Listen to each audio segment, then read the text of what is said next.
5 ನಿಮಿಷ.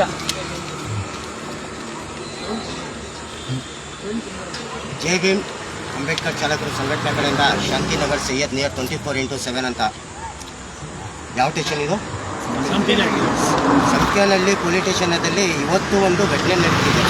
ಅದು ನಮ್ಮ ಎಂಟಿಗರಾಧೀಶಿ ಶಾಹಿದ್ ಅವ್ರ ಜೊತೆ.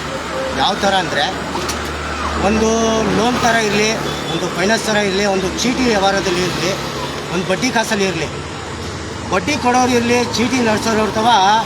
ಕಾನೂನು ಪ್ರಕಾರ ಹೋಗ್ಬೇಕಂದ್ರೆ ಲೈಸೆನ್ಸ್ ಇರಬೇಕು, ಅವ್ರ ಥರ ಕೆಲವು ಎವಿಡೆನ್ಸ್ಗಳು ಇರಬೇಕು, ಗೌರ್ಮೆಂಟ್ ರೂಲ್ಸ್ಗಳು ಫಾಲೋ ಮಾಡಬೇಕು. 1.5 ವರ್ಷ ಆಗಿದೆ. 4 ತಿಂಗಳು ಚೀಟಿ ಕಾಸು ಕಟ್ಟಿದ್ದಾರೆ, 20,000. 1.5 ವರ್ಷ ಆಗಿದ್ಮೇಲೆ ಬೇಡ ಅಂತ ಅದು ಅಲ್ಲಿಗೆ ಎಂಡು ಮಾಡಿ ಹೊಡೆದಾಕಿದ್ದಾರೆ. ಚೀಟಿ ಹೊಡೆದಾಕಿನೂ 1.5 ವರ್ಷ ಆಗಿದ್ಮೇಲೆ ಇವತ್ತು ಮನೆ ತವ ಬೆಳಿಗ್ಗೆ 9 ಗಂಟೆ 8 ಗಂಟೆ ಬಂದು ದಬ್ಬಾಳಿಕೆ ಅಂದರೆ ಅತ್ಯಾಚಾರ ಮಾಡೋಕ್ಕೆ ಬಂದಿರೋದು. ಯಾವ ಥರ ಅಂದರೆ, ನೀನು ಚೀಟಿ ಕಾಸು ಕೊಡಲೇಬೇಕು, ಕೊಟ್ಟಿಲ್ಲ ಅಂದರೆ ನೀನು ಹೊಡಿತೀನಿ, ನಿನಗೆ ಸಾಯಿಸ್ಬಿಡ್ತೀನಿ ಅಂತ ಧಮಕಿ ಹಾಕಿದ್ದಾರೆ. ಧಮಕಿ ಹಾಕಿ ಬೆದರಿಸಿದ್ರೆ ಇಲ್ಲಿ ಯಾರಿಗೇನೋ ಎದುರೋರಲ್ಲ, ಏನೋ ನಿಮಗೆ ಧಮಕಿಗೆ ಭಯ ಪಡೋರಲ್ಲ. ಒಬ್ಬ ಡ್ರೈವರಿಂದ 1000 ಜನ ಡ್ರೈವರ್ಗಳು ಇರ್ತಾರೆ. ನಾವು ಕಟ್ಟಿರೋದು ಸಂಘಟನೆ ಯಾಕಂದರೆ ಜೈ ಭೀಮ್ ಡಾಕ್ಟರ್ ಅಂಬೇಡ್ಕರ್ ಚಾಲಕರು ಸಂಘಟನೆ. ಕಾನೂನು ನುಡಿಯಲ್ಲಿ ಏನು ಕಾನೂನು ಪ್ರಕಾರ ಇದೆ ಆ ಮುಖಾಂತರ ನಾವು ಕಟ್ಟಿದ್ದೀವಿ. ಬರೀ ಇವತ್ತು ನಮ್ಮ ಜಂಟಿ ಕಾರ್ಯದರ್ಶಿ ಶಾಹಿದ್ ಮನೆಗೆ ನುಗ್ಗಿ ಅವರು ಏಕವಚಿ ಮಾತಾಡಿ ಅವ್ರ ಮೇಲೆ ಕೈಯಲ್ಲಿ 2 ಸತಿ ಹಲ್ಲೆ ಮಾಡಿದ್ದಾರೆ. ಅವ್ರಿಗೆ ಹೆದರಿಕೆ ಹಾಕಿದ್ದಾರೆ, ನಿಮಗೆ ಸಾಯಿಸ್ತೀನಿ ಬೆದರ್ತೀನಿ ಅಂತ. ನಿಮ್ಮದಲ್ಲಿ ಗಣಿಸ್ತಾನ ಇದ್ರೆ, ತಾಕತ್ತಂತ ಇದ್ರೆ, ಒಬ್ಬನಿಂದ 1000 ಜನ ಇದ್ದಾರೆ. ಇನ್ನ ನಿಮ್ಮ ಅಪ್ಪನಿಗೆ ನೀವು ಹುಟ್ಟಿದ್ರೆ ಮಾಡ್ರ ನೋಡೋಣ. ನಿಮ್ಮ ಅಪ್ಪನ ನೀವು ಹುಟ್ಟಿದ್ರೆ ಮಾಡಿ. ಅವನ ಮೇಲೆ ಕೈ ಇಕ್ಕಿ, ಅವನೇನು ಚಿಕ್ಕ ಮಗುನ ಲಾಲಿಪಾಪ್ ತಿನ್ಕೊಂಡಿರ್ತಾರೆ ನೀವು ಮಾಡೋವ್ರಿಗೂ. ಆ ಮುಖಾಂತರಾಗಿ ಇವತ್ತು ಪೊಲೀಸ್ ಸ್ಟೇಷನಲ್ಲಿ ಎನ್ಕ್ವೈರಿ ಮಾಡಿಸಿದ್ದೀವಿ. ಈ ಥರನೇ ನೀವು ಮಾಡ್ಕೊಂಡು ಬಂದರೆ ಏನೋ ಕಾನೂನು ಪ್ರಕಾರ ಯಾವ ಥರ ನಿಮ್ಮ ಮೇಲೆ ಕೇಸ್ ಮಾಡಬೇಕು, ಯಾವ ಸೆಕ್ಷನ್ ಹಾಕ್ಸ್ಬೇಕು, ಯಾವ ಥರ ನಿಮ್ಮ ಮೇಲೆ ಕ್ರಮ ತಗೋಬೇಕಂತಲೂ ಗೊತ್ತಿದೆ. ಒಂದು ಹೇಳ್ಬೇಕಂದ್ರೆ, ಚೀಟಿ ನಡೆಸ್ಬೇಕಂದ್ರೆ ಗೌರ್ಮೆಂಟ್ ಪ್ರಕಾರ ನಿಮಗೆ ಲೈಸೆನ್ಸ್ ಬೇಕು. ಗೌರ್ಮೆಂಟ್ ಪ್ರಕಾರ ಲೈಸೆನ್ಸ್ಗೆ ರಿನ್ಯೂವಲ್ ಮಾಡಿಸ್ಬೇಕು. ಆ ಮುಖಾಂತರಾಗಿ ನಿಮಗೆ ಸುರುಳಿಗಳು ಬೇಕು, ಆ ಮುಖಾಂತರ ಎವಿಡೆನ್ಸ್ಗಳು ಬೇಕು. ಅದು ಇಲ್ಲ, ಇದು ಇಲ್ಲ, ಏನೂ ಇಲ್ಲ. ಈ ಥರ ನೀವು ಮನೆಗೆ ನುಗ್ಗಿ ಹಲ್ಲೆ ಮಾಡ್ತಿದ್ದೀರ ಅಂದರೆ ಯಾವನ್ ನಿಮಗೆ ರೈಟ್ಸ್ ಕೊಟ್ಟಿರೋದು? ಯಾರು ನೀವು ರೈಟ್ಸ್ ಕೊಟ್ಟಿರೋದು? ಯಾವ ವ್ಯಕ್ತಿ ನಿಮಗೆ ಮನೆಗೆ ನುಗ್ಗಿ ಹೊಡೆಯೋಕ್ಕೆ? ಈಗೇನಿದೆ ಎನ್ಕ್ವೈರಿ ಮಾಡಿದ್ದೀವಿ, ಸುಮ್ಮನೆ ಹೆಸರಿಗಂತೂ ಮಾಡಿಲ್ಲ. ಏನು ಪೊಲೀಸ್ ಸ್ಟೇಷನ್ಗೆ ಹೋಗ್ಬಿಟ್ಟು ಸಬ್ ಇನ್ಸ್ಪೆಕ್ಟರ್ ತವ ಏನು ದಾಖಲೆ ಕೊಡಬೇಕು, ಯಾವ ಥರ ಮಾಡಬೇಕಂತ ಮಾಡಿದ್ದೀವಿ. ಇನ್ನೂ ಕೆಲವು ದಿವಸದಲ್ಲೇ ಈ ಪೊಲೀಸ್ ಇಲಾಖೆಯಿಂದ ಇವ್ರು ಕರೆಸ್ಬಿಟ್ಟು ತನಿಖೆ ಮಾಡಲ್ಲ ಅಂದರೆ ನಮ್ಮ ಲಾಯರ್ ಮುಖಾಂತರನೇ, ಕಾನೂನು ಸಲಹೆಗಾರ ಮುಖಾಂತರನೇ ಯಾವ ಥರ ನಿಮ್ಮ ಮೇಲೆ ಸ್ಟೇಷನ್ಗಿರಲಿ, ನಿಮ್ಮ ಮನೆಗೆ ಅಡ್ರೆಸ್ ಮುಖಾಂತರ ಒಂದು ನೋಟಿಸ್ನ ಜಾರಿ ಮಾಡಬೇಕು. ಯಾವ ಥರ ನೋಟಿಸ್ ಜಾರಿ ಮಾಡಿ ನಿಮ್ಗೆ ಯಾವ ಥರ ಕಳಿಸ್ಬೇಕು ಸ್ಟೇಷನ್ಗೆ, ಯಾವ ಥರ ನಿಮ್ಮ ಮೇಲೆ ಕೇಸ್ ಹಾಕ್ಸ್ಬೇಕಂತಲೂ ನಮ್ಗೆ ಗೊತ್ತಿದೆ. ಈ ಮುಖಾಂತರ ನಾವು ಸಂಘಟನೆ ಕಟ್ಟಿರೋದು, ಚಾಲಕರ ಪರವಾಗಿ, ಚಾಲಕರಿಗೋಸ್ಕರ ಕಟ್ಟಿರೋದು. ಈ ನಡುವೆ ನೋಡ್ರೆ ಮೊದಲೇ ಚಾಲಕರು ದುಡಿಮೆಗಳಿಲ್ಲ, ಇಲ್ಲಿ ಬಂದು ದಬಾಳಿಕೆ ಮಾಡ್ತಾಯಿದ್ರ. 2 ವರ್ಷ ಅವ್ನು ಕಟ್ಟಿಲ್ಲ. 2 ವರ್ಷದಿಂದ ಏನು ಮಾಡ್ತಾಯಿದ್ರ ನೀವು? ಯಾಕೆ ಆ ದಿವಸ ನೀವು ಮಾಹಿತಿ ಕೊಟ್ಟಿಲ್ಲ? ನೀವು 2 ವರ್ಷದಿಂದ ಅವ್ನು ಚೀಟಿ ಕಾಸು ಕಟ್ಟಿಲ್ಲ ಅಂದರೆ ಲೋಕಲ್ ಸ್ಟೇಷನ್ಗೆ ಮಾಹಿತಿ ಕೊಡಬೇಕಿತ್ತಲ್ಲ, ಕಂಪ್ಲೇಂಟ್ ಮಾಡಬೇಕಿತ್ತಲ್ಲ. ಸರ್ ನಾವು ಈ ಥರ ಮಾಡ್ತಾಯಿದ್ದೀವಿ, ಇವನು ಬರೀ 2 ವರ್ಷದಿಂದ ಬರೀ 4 ತಿಂಗಳಿಗೆ 20,000 ಕಟ್ಟಿದ್ದಾನೆ, ಇನ್ನೂ ಕಟ್ಟಿಲ್ಲ ಅಂತ ನೀವು ಒಂದು ಕಂಪ್ಲೇಂಟ್ ಮಾಡಬೇಕಿತ್ತು. ಯಾಕೆ ಮಾಡಿಲ್ಲ ನೀವು ಕಳ್ಳರು ಆಗಿದ್ದೋಸ್ಕರ ನೀವು ಕಳ್ತನ ಮಾಡ್ಕೊಂಡಿದ್ದೀರಾ ನೀವು. ಅದು ಒಬ್ಬ ಡ್ರೈವರ್ ಮನೆಗೆ ನುಗ್ಗಿ ಹೊಡಿತೀರ ಅಂದರೆ ಏನು ಹೆಸರು ಅವ್ರದ್ದು? ನಾಜಿಯಾ ಜುನೇದ್. ನೀವು ಯಾವ ಏರಿಯಾದಲ್ಲಿ ಇದ್ರೆ ನಿಮ್ಮ ಏರಿಯಾಗೆ ನೀವೇ ಡೌನು. ನಾಜಿಯಾಗೋ ಜುನೇದ್ಗೆ ನೀವು ಡೌನ್ ಇರ್ಬೋದು. ಆಟೋ ಡ್ರೈವರ್ ಎಲ್ಲಿ ಹೋಗಿದ್ರು ಟೈಗರು, ಸಿಂಹ ಥರ ತಿರುಗ್ತಾನೆ. ಒಬ್ಬ ಆಟೋ ಡ್ರೈವರ್ ಮನೆಗೆ ನುಗ್ಗಿದ್ರೆ 1000 ಡ್ರೈವರ್ ಅವ್ನು ಹಿಂದೆ ಇರ್ತಾರೆ. ಜುನೇದ್ ನಾಜಿಯಾ ಅರ್ಥ ಮಾಡ್ಕೊಳ್ಳಿ. ಏನೋ ಸ್ಟೇಷನ್ ಕಂಪ್ಲೇಂಟ್ ಕೊಟ್ಟಿದ್ದೀವಿ, ಯೂನಿವರ್ಸಿಟಿ ತೊಗೊಂಡಿದ್ದೀವಿ, ಇನ್ನೂ ಕೆಲವು ದಿವಸದಲ್ಲಿ ಬಂದಿಲ್ಲ, ಏನಂತ ನೋಡ್ಕೊಂಡಿಲ್ಲ ಅಂದರೆ, ಮಾತುಕತೆ ಮಾತಾಡ್ಕೊಂಡು ಬಗೆಹರಿಸ್ಕೊಂಡಿಲ್ಲ ಅಂದರೆ, ನಮ್ಮ ಶಾಹಿದ್ ಅವ್ರ ಜೊತೆ ಜಂಟಿ ಕಾರ್ಯದರ್ಶಿ ಜೊತೆ ಬಂದು ಕ್ಷಮೆ ಕೇಳಿಲ್ಲ ಅಂದರೆ ನಿಮ್ಮ ಜೊತೆ FIR ರೆಡಿ ಮಾಡಿಸ್ತೀನಿ. ನನ್ನ ಹೆಸರು ಬಂದೆ ಶಾಂತಿನಗರ್ ಸೈಯದ್ ಅಂತ. 24x7 ನೀವು ಯಾವನಾದರೂ ಹೇಳ್ಕೊಳ್ಳಿ, ಏನಾದರೂ ಮಾಡ್ಕೊಳ್ಳಿ, ನಮಗೆ ಅವಶ್ಯಕತೆನೇ ಇಲ್ಲ. ಯಾಕಂದರೆ ಕಟ್ಟಿರೋದು ಚಾಲಕರಿಗೋಸ್ಕರ. ಅಂಬೇಡ್ಕರ್ ಸಂವಿಧಾನ ಏನಿದೆ ನೋಡ್ಕೊಂಡೆ ನಾವು ಕಟ್ಟಿದ್ದೀವಿ. ಈ ಮುಖಾಂತರಗೆ ನಮ್ಮ ಪ್ರಧಾನ ಕಾರ್ಯದರ್ಶಿ ಬಾಲಾಜಿ ಅವರು 4 ಮಾತು ಮಾತಾಡ್ತಾರೆ, ಕೆಲವು ವಿಚಾರಗಳು ತಿಳಿಸ್ಕೊಡ್ತಾರೆ.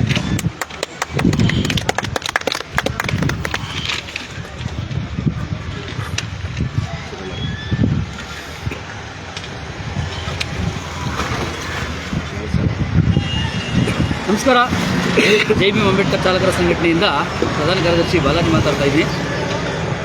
ಏನಪ್ಪ ಇದು ಲೈವ್ ಮಾಡೋ ವಿಚಾರ ಅಂದರೆ, ಇವತ್ತೇನು 14ನೇ ತಾರೀಕು 4ನೇ ತಿಂಗಳು 2026 ಬೆಳಗಿನ ಜಾವ 10 ಗಂಟೆ ಸಮಯದಲ್ಲಿ ಒಂದು ಘಟನೆ ನಡೆದಿರ್ತದೆ. ಅದು ಬಂದು ಜೈ ಭೀಮ್ ಅಂಬೇಡ್ಕರ್ ಚಾಲಕರ ಸಂಘಟನೆ ಇರುವಂಥ ನಮ್ಮ ಜಂಟಿ ಕಾರ್ಯದರ್ಶಿ ಶಾಹಿದ್ ಅವ್ರ ಬಗ್ಗೆ ಒಂದು ಘಟನೆ ನಡೆದಿರ್ತದೆ.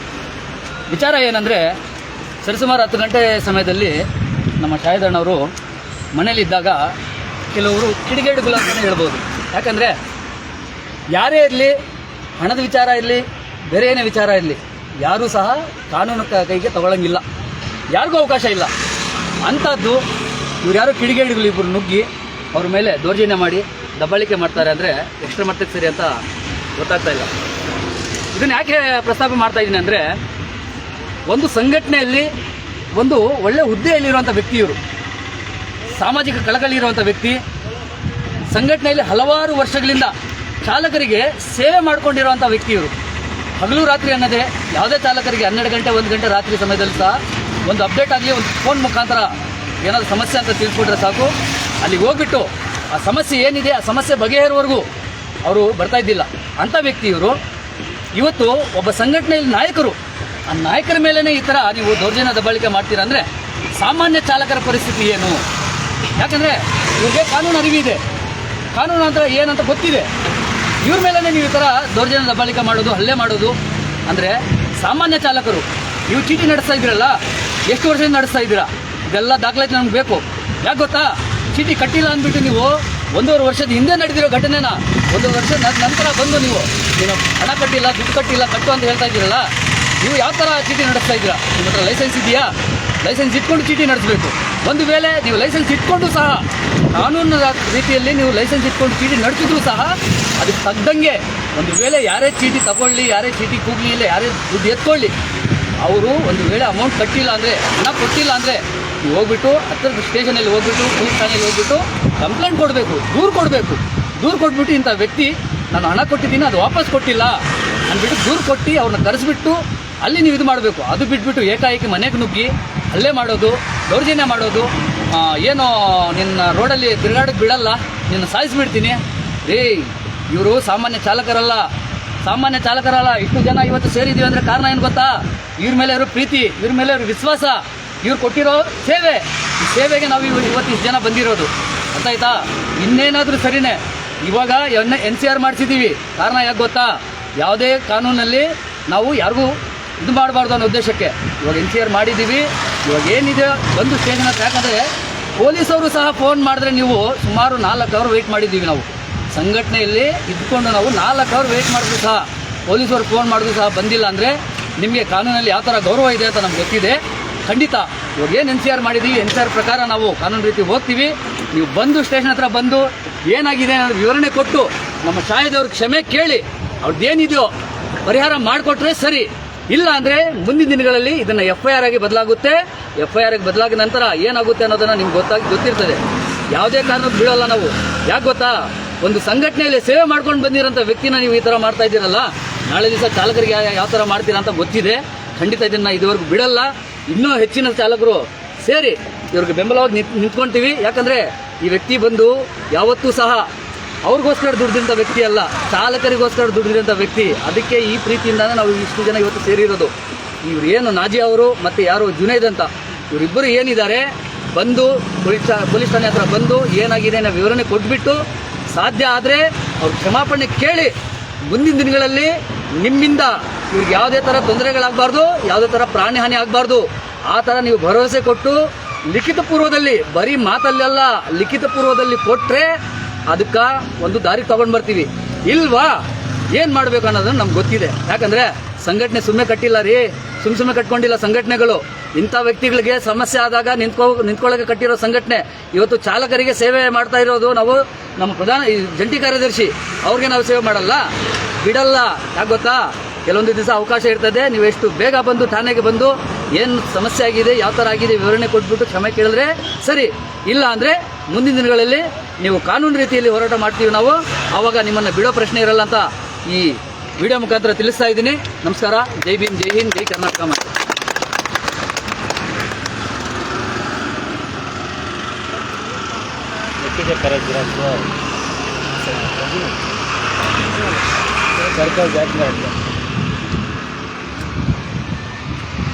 हिंदी में बोला या परवाह नहीं,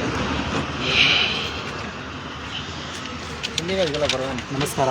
ಜೈ ಭೀಮ್ ಸಂಘಟನೆಯಿಂದ ನಾನು ಜಂಟಿ ಕಾರ್ಯಾಧ್ಯಕ್ಷ ಶಾಯದ್. ನೋಡಿ, ನಮಗೋಸ್ಕರ ಎಷ್ಟೊಂದು ನಮ್ಮ ಅಣ್ಣ ತಮ್ಮ ಬಂಧುಗಳು ಬಂದಿದ್ದೀರಾ, ಅವರಿಗೆಲ್ಲ ಧನ್ಯವಾದ ತಿಳಿಸ್ತಾ ಇದ್ದೀನಿ. ನನ್ನ ಒಂದು ಮಾತಿಗೆ ಬೇರೆ ನನಗೇನು ಸಮಸ್ಯೆ ಆಗಿದೆ ಅಷ್ಟೊಂದು ಮಾತು ಹೇಳಿದ ತಕ್ಷಣ ಇಷ್ಟೊಂದು ಜನ ಬಂದಿದ್ದೀರಾ, ಅವರಿಗೆಲ್ಲ ತುಂಬ ಧನ್ಯವಾದ. ಇದೇ ಥರ ಬೇರೆ ಚಾಲಕರಿಗೇನೋ ಇದೇ ಥರ ಸೇವೆ ಕೊಡಿ ಅಂತ ಕೇಳ್ಕೊತಾ ಇದ್ದೀನಿ.